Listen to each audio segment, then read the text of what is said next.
Assalamualaikum warahmatullahi wabarakatuh. Sebelum kita presentasi di PowerPoint, saya mau kasih tahu sama teman-teman ya kan. Sebelum masuk di PowerPoint presentasi saya PPKN. Nah, jadi gini teman-teman. Jangan lupa subscribe, share video ini dan komen di bawah ya kan. Mantap betul ya. Ya kita akan masuk di PowerPoint.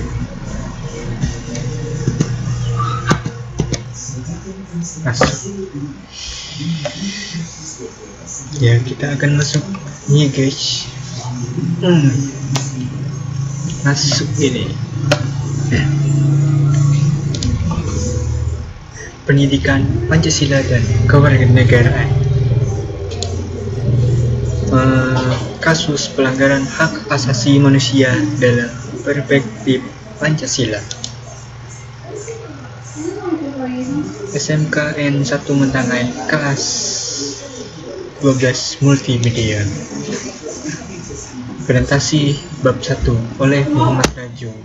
Perkenalkan teman-teman, ini nama saya Muhammad Raju, iya kan? Ya. Lanjut.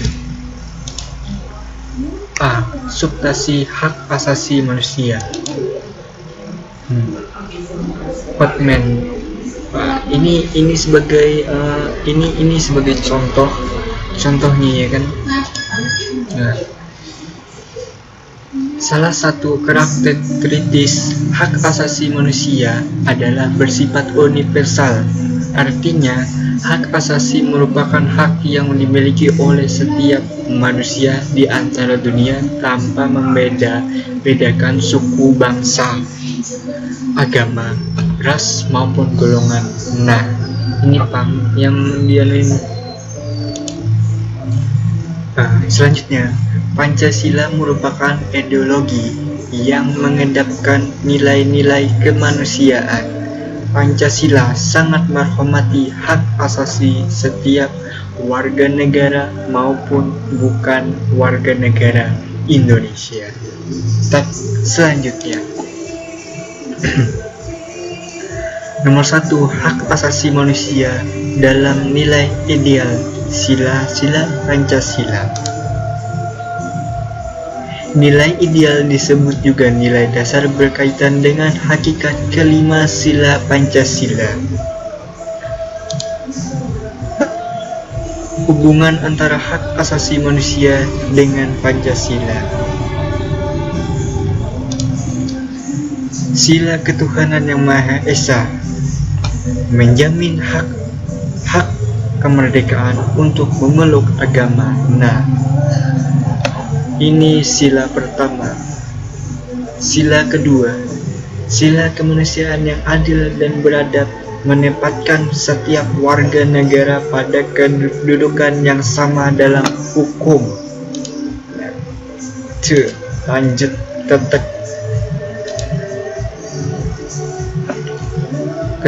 Sila ketiga, sila persatuan Indonesia mengamatkan adanya unsur persatuan di antara warga bangsa dan negara di antara kepentingan pribadi atau golongan. Keempat, sila kerakyatan yang dipimpin oleh hikmat kebijaksanaan dalam permusyawaratan atau perwakilan. Nah, dicerminkan dalam kehidupan pemerintahannya, bernegara dan bermasyarakat yang demokratis. Nah, sila keadilan sosial bagi seluruh rakyat Indonesia. Ini sila mengakui hak memiliki perorangan dan dilindungi permaafannya oleh negara serta memberi kesempatan sebesar-besarnya pada masyarakat. Selanjutnya, 2. Hak asasi manusia dalam nilai implemental sila-sila Pancasila. Nilai instrumental merupakan penjabat dari nilai-nilai dasar Pancasila. Nilai instrumental sifat lebih khusus dibandingkan dengan nilai dasar. Ini nih, peraturan perundang-undangan yang menjamin hak asasi manusia. Undang-Undang Dasar Negara Republik Indonesia tahun 1945, terutama pasal 28A sampai 28J, 28J, ketetapan MPR nomor, ini nih nomornya nih, ini nih. Jadi ini nomornya ini yang sejenis kayak tentang hak asasi manusia. Di dalam ini kan di dalam tab MPR tersebut terdapat piagam HAM Indonesia. HAM Indonesia ini pasti ada terkait di dalam sini. HAM Indonesia, ya kan? Jadi selanjutnya saya akan lanjutkan lagi ketentuan dalam undang-undang organik berikut. Berikutnya kan berikut. Ini kan Undang-Undang Republik Indonesia nomor 5 tahun 1998 tentang konvensi menentang penyiksaan dan perlakuan atau penghukuman yang kejam, tidak manusiawi atau merendahkan martabat manusia. Ini nih martabat manusia, ya kan? Jadi kita akan lanjutkan lagi.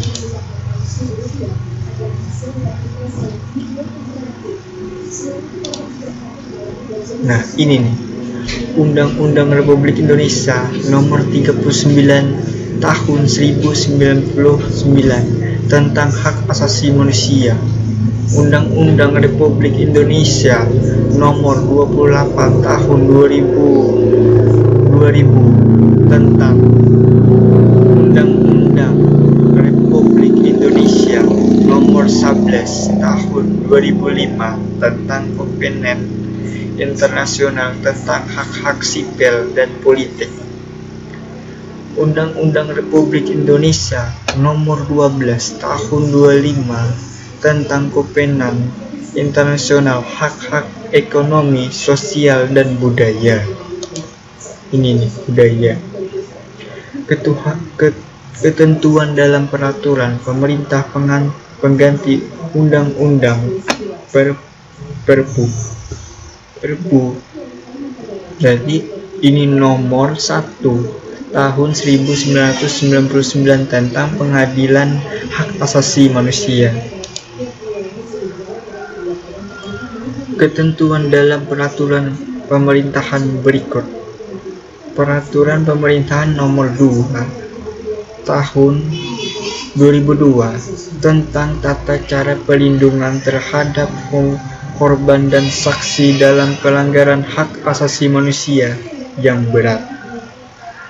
Peraturan pemerintahan nomor 3 tahun 2002 tentang kompensasi, restitusi, rehabilitasi terhadap korban pelanggaran hak asasi manusia berat. Lanjut.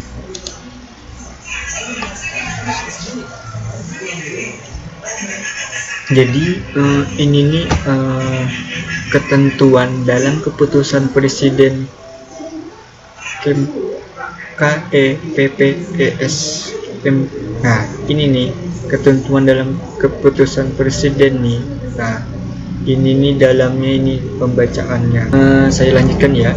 Keputusan Presiden Nomor 5 Tahun 1993 tentang Komisi Nasional Hak Asasi Manusia, Keputusan Presiden Nomor 83 Tahun 1998 tentang pengesahan Konvensi Nomor 8 Kebebasan Berserikat dan Perlindungan untuk Berorganisasi, Keputusan Presiden Nomor 31 Tahun 2001 Pembentukan Pengadilan HAM pada Pengadilan Negeri Jakarta Pusat, mengadilkan Negeri Surabaya, Pengadilan Negara Medan, dan Pengadilan Negeri Makassar.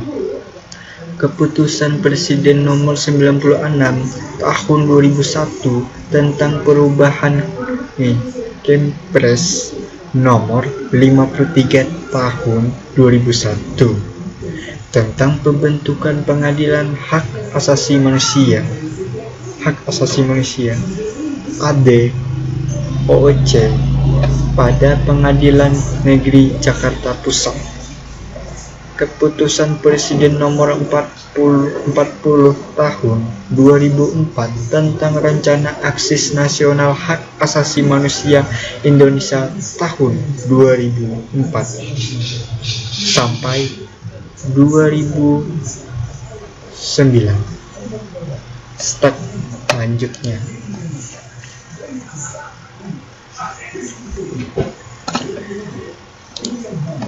Nah, nomor 3, hak asasi manusia dalam nilai praksis sila-sila Pancasila.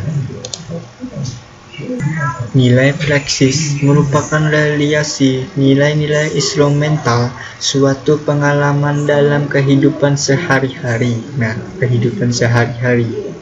Hak asasi manusia dalam nilai praksis Pancasila dalam terwujud apabila nilai-nilai dasar dan instrumental Pancasila itu sendiri dapat dilaksanakan dalam kehidupan sehari-hari oleh seluruh warga negara.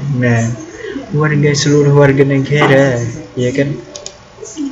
Contoh sikap positif dalam kehidupan sehari-hari. Nah, ini contoh, ya kan?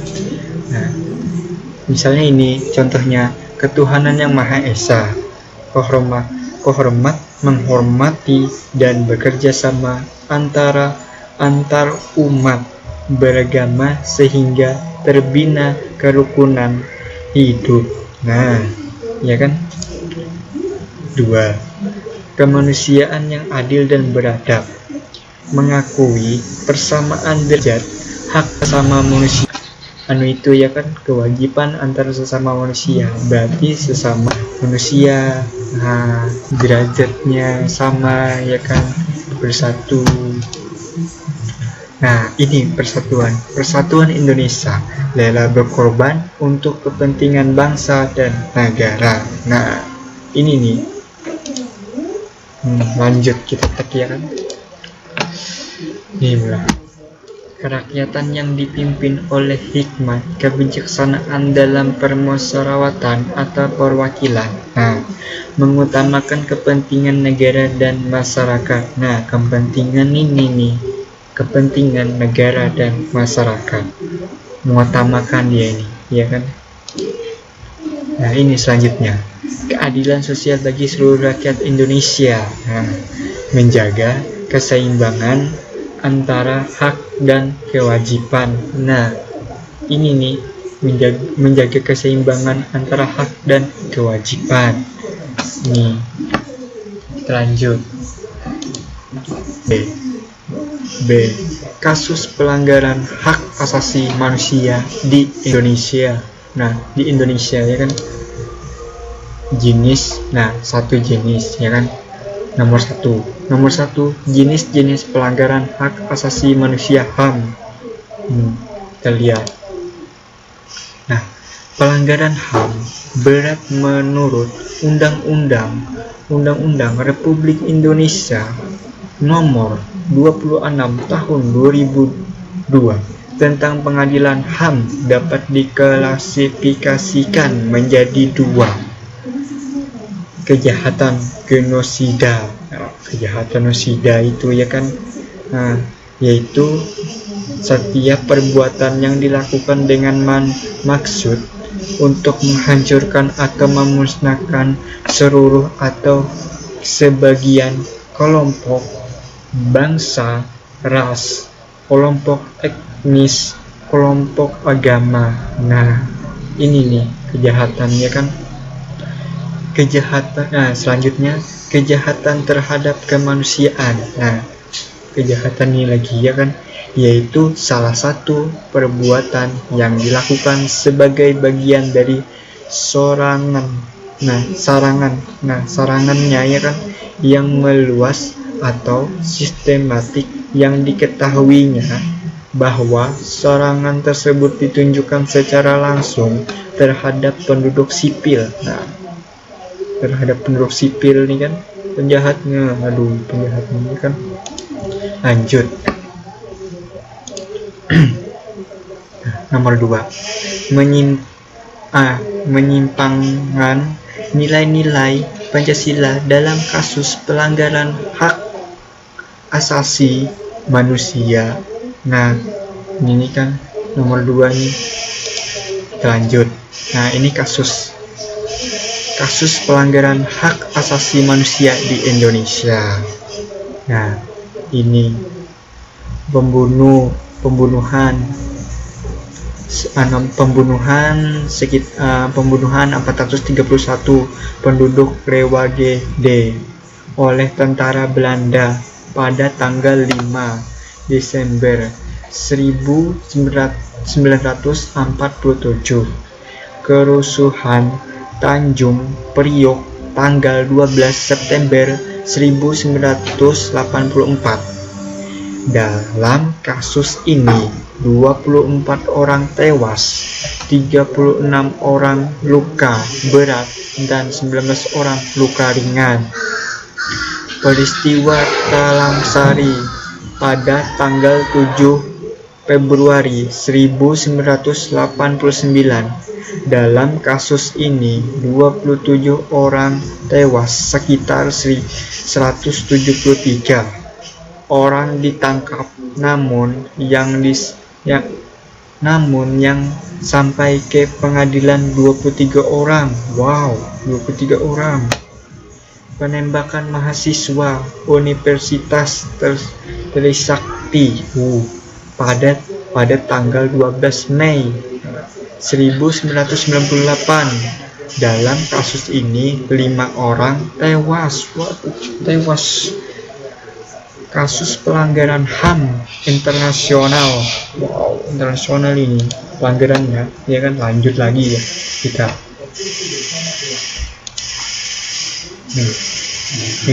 Ini kasus pelanggaran HAM internasional. Nah, kasus pelanggaran HAM internasional.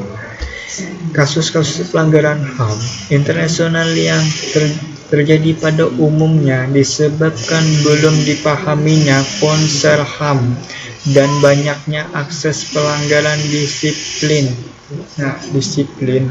serta tata tertib oleh oknum di lapangan. Nah, tertibnya. Kasus pelanggaran HAM internasional dapat dibedakan menjadi 4 kategori. Nah, 4 nih. Kejahatan genosida, ya kan. Lanjut. Nah, perbuatan yang dilakukan dengan maksud untuk menghancurkan atau memusnahkan seluruh atau sebagai sekelompok bangsa, ras, kelompok etnis, kelompok agama. Contoh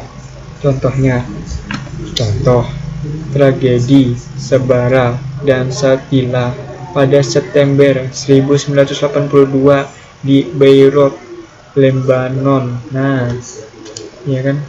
Lanjut kita. Kejahatan melawan kemanusiaan, crimes against humanity. Kejahatan kemanusiaan dapat berbentuk pembunuhan,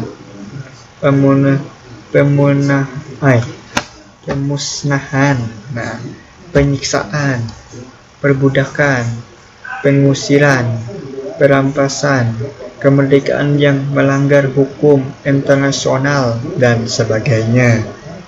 Contoh, pembunuhan rakyat Uganda dan pembunuhan rakyat Kamboja. Invasi atau agresi suatu negara ke negara lain. Negara lain nih, ya kan? Invasi atau operasi ialah suatu bentuk penyeranggaan menggunakan kekuatan militer yang dilakukan oleh suatu negara atau bangsa terhadap negara atau bangsa lainnya. Contoh, invasi Amerika Serikat beserta sekutunya kepada Irak pada 20 Maret 2003. Kejahatan perang. Kejahatan perang nih kejahatan perang. Jadi kejahatan perang adalah suatu tindakan pelanggaran. Pelanggaran itu dalam cakupan hukum.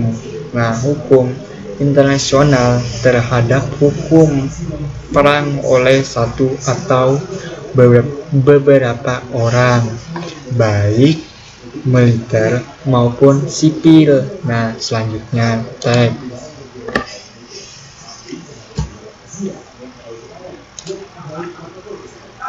C. Upaya penyelesaian kasus pelanggaran hak asasi manusia. 1.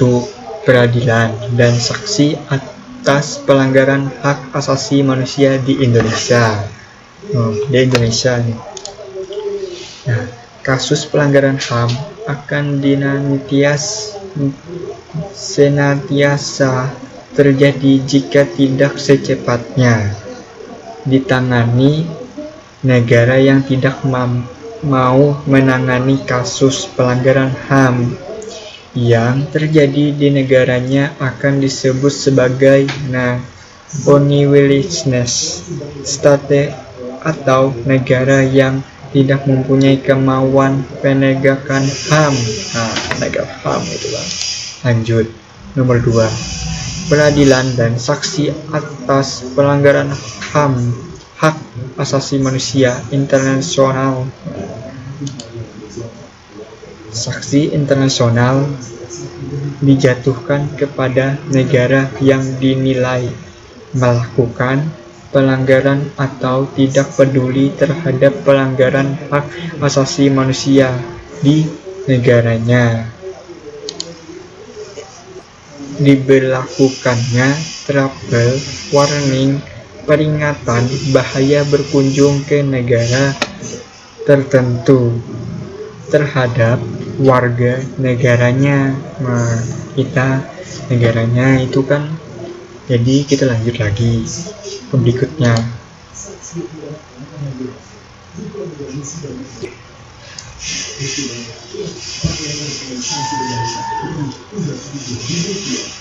Pengalihan internasi atau penanaman modal asing. Kita lihat lagi ya kan. Pemutusan hukum diplomatik. Lanjut.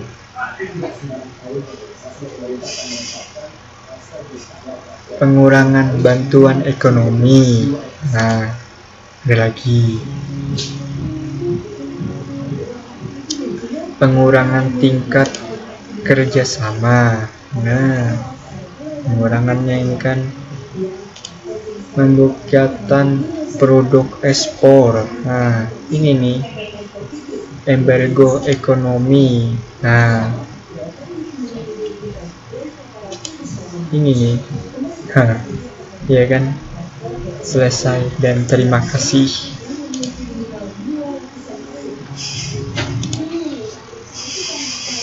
Presentasi yang saya ada kesalahan maupun ada salah kata maupun salah, mohon maaf. Apabila ada yang kesalahan, saya mohon maaf sebesar-besarnya dan terima kasih.